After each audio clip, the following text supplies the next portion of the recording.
السلام علیکم ورحمۃ اللہ وبرکاتہ۔ فضائل اعمال کی تعلیم کے ساتھ میں ہوں محمد رمضان آزاد۔ بسم اللہ الرحمن الرحیم۔ فضائل رمضان میں سے پڑھیں گے انشاءاللہ۔ کعب رضی اللہ تعالیٰ عنہ بن عجرہ رضی اللہ تعالیٰ عنہ کہتے ہیں کہ ایک مرتبہ نبی کریم صلی اللہ علیہ وسلم نے ارشاد فرمایا کہ ممبر کے قریب ہو جاؤ۔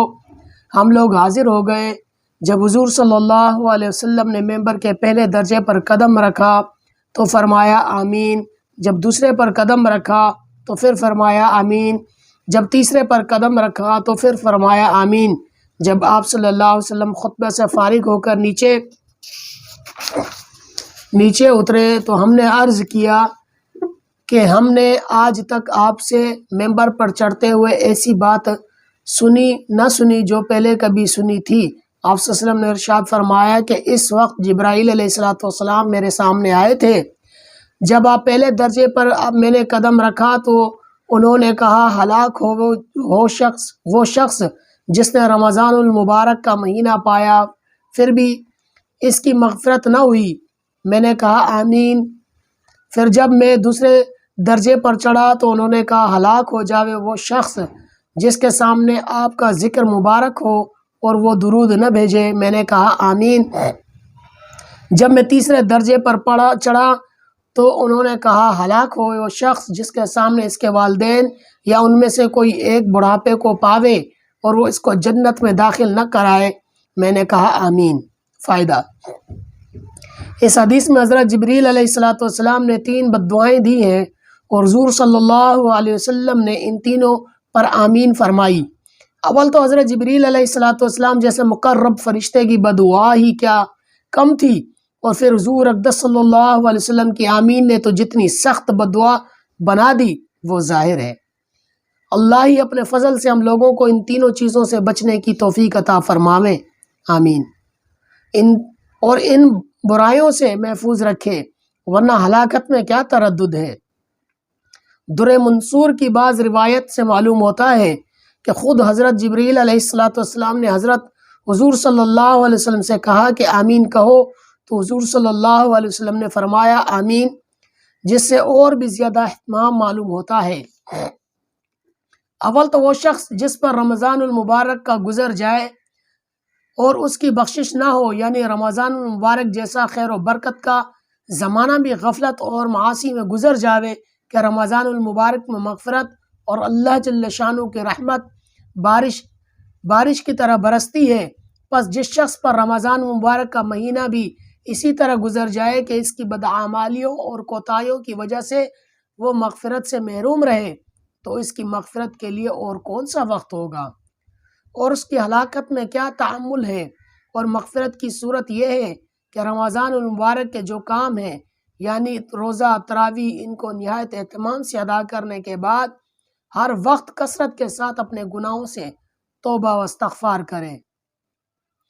دوسرا وہ شخص جس کے لیے بدعا کی گئی ہے وہ ہے جس کے سامنے نبی کریم صلی اللہ علیہ وسلم کا ذکر مبارک ہو اور وہ درود نہ پڑھے۔ اور بھی بہت سی روایت میں یہ مضمون وارد ہوا ہے۔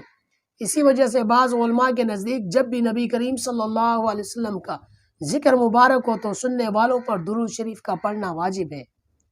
حدیث بالا کے علاوہ اور بھی بہت سی وحیدیں اس شخص کے بارے میں وارد ہوئی ہیں جس کے سامنے حضور صلی اللہ علیہ وسلم کا تذکرہ ہو اور وہ درود نہ بھیجے۔ بعض احادیث میں اس کو شکی اور بخیل تر لوگوں میں شمار کیا گیا ہے، نیز جفاکار اور جنت کا راستہ بھولنے والا، حتیٰ کہ جہنم میں داخل ہونے والا اور بددین تک فرمایا ہے۔ یہ بھی وارد ہوا ہے کہ وہ نبی کریم صلی اللہ علیہ وسلم کا چہرہ مبارک نہ دیکھے گا۔ محققین علماء نے ایسی روایت کی تعمیل فرمائی ہو، مگر اس سے کون انکار کر سکتا ہے کہ درود شریف نہ پڑھنے والے کے لیے آپ صلی اللہ علیہ وسلم کے ظاہر ارشادات اس قدر سخت ہیں کہ ان کا تحمل و دشوار ہے۔ اور کیوں نہ ہو، آپ صلی اللہ علیہ وسلم کے احسانات امت پر اس سے کہیں زیادہ ہیں کہ تحریر و تقریر ان کا احصار کر سکے۔ اس کے علاوہ آپ کے حقوق امت پر اس قدر زیادہ ہیں کہ ان کو دیکھتے ہوئے درود شریف نہ پڑھنے والوں کے حق میں ہر وعید اور تنبیہ بجا اور موضوع معلوم ہوتی ہے۔ خود درود شریف کے فضائل اس قدر ہیں کہ ان سے محرومی مستقل بد نصیبی ہے۔ اس سے بڑھ کر کیا فضیلت ہوگی کہ جو شخص نبی کریم صلی اللہ علیہ وسلم پر ایک مرتبہ درود بھیجے، حق تعالی جل شانہ اس پر 10 مرتبہ رحمتیں بھیجتے ہیں۔ نیز ملائکہ کا اس کے لیے دعا کرنا، گناہوں کا معاف ہونا، دراجات کا بلند ہونا، احد پہاڑ کے برابر ثواب کا ملنا، شفاعت اس کے لیے واجب ہونا وغیرہ وغیرہ امور مزید برآں۔ نیز اللہ جل جلالہ کی رضا، اس کی رحمت، اس کے غصے سے امان، قیامت کے دن ہول سے نجات، مرنے سے قبل جنت میں اپنے ٹھکانے کو دیکھ لینا وغیرہ بہت سے وعدے درود شریف کی خاص مقداروں پہ مقرر ہے۔ ان سب کے علاوہ درود شریف سے تنگی معیشت اور فکر دور ہوتا ہے اور اللہ کے رسول صلی اللہ علیہ وسلم کے دربار میں تقرب نصیب ہوتا ہے، دشمنوں پر مدد نصیب ہوتی ہے اور قلب کے نفاق اور زنگ سے صفائی ہوتی ہے، لوگوں کو اس سے محبت ہوتی ہے اور بہت سی بشارتیں ہیں جو درود شریف کی کثرت پر حدیث میں وارد ہوئی ہیں۔ فقہا نے اس کی تصریح کی ہے کہ ایک مرتبہ عمر بھر میں درود شریف کا پڑھنا عموماً فرض ہے، اور اس پر علماء مذہب کا اتفاق ہے۔ البتہ اس میں اختلاف ہے کہ نبی کریم صلی اللہ علیہ وسلم کا ذکر مبارک ہو ہر مرتبہ درود شریف کا پڑھنا واجب ہے یا نہیں۔ بعض علماء کے نزدیک ہر مرتبہ درود شریف کا پڑھنا واجب ہے اور دوسرے بعض کے نزدیک مستحب ہے۔ تیسرے، وہ شخص جس کے بوڑھے والدین میں سے دونوں یا ایک موجود ہو، وہ ان کی اس قدر خدمت نہ کرے کہ وہ اس کی وجہ سے جنت کا مستحق ہو جاوے۔ والدین کے حقوق کی بھی بہت سی احادیث میں تاکید آئی ہے۔ علماء نے ان کے حقوق میں لکھا ہے کہ مباح امور میں ان کی اطاعت ضروری ہے۔ نیز یہ بھی لکھا ہے کہ ان کے بے ادبی نہ کریں، تکبر سے پیش نہ آویں، اگرچہ وہ مشرک ہوں، اپنی آواز کو ان کی آواز سے اونچی نہ کر، ان کا نام لے کر نہ پکاریں، کسی کام میں ان سے پیش قدمی نہ کریں، امر بالمعروف و نہی عن المنکر اور میں نرمی کریں، اگر قبول نہ کریں تو سلوک کرتا رہے، ہدایت کی دعا کرتا رہے، غرض ہر بات میں ان کا بہت احترام ملحوظ خاطر رکھے۔ ایک روایت میں آیا ہے کہ جنت کے دروازوں میں سے بہترین دروازہ باب ہے، تیرا جی چاہے اس کی حفاظت کر یا اس کو ضائع کر دے۔ ایک صحابی رضی اللہ تعالیٰ عنہ نے حضور صلی اللہ علیہ وسلم سے دریافت کیا کہ والدین کا کیا حق ہے؟ آپ صلی اللہ علیہ وسلم نے فرمایا، وہ تیری جنت ہے یا جہنم، یعنی ان کی رضا جنت ہے اور ناراضگی جہنم ہے۔ ایک حدیث میں آیا ہے کہ مطیع بیٹے کی محبت اور شفقت سے ایک نگاہ والدین کی طرف ایک مقبول حج کا ثواب رکھتی ہے۔ ایک حدیث میں ارشاد ہے کہ شرک کے سوا تمام گناہوں کو جس قدر دل چاہے اللہ معاف فرما دیتے ہیں، مگر والدین کی نافرمانی کا مرنے سے قبل دنیا میں بھی وبال پہنچتا ہے۔ ایک صحابی نے عرض کیا یا کہ میں جہاد میں جانے کا ارادہ کرتا ہوں۔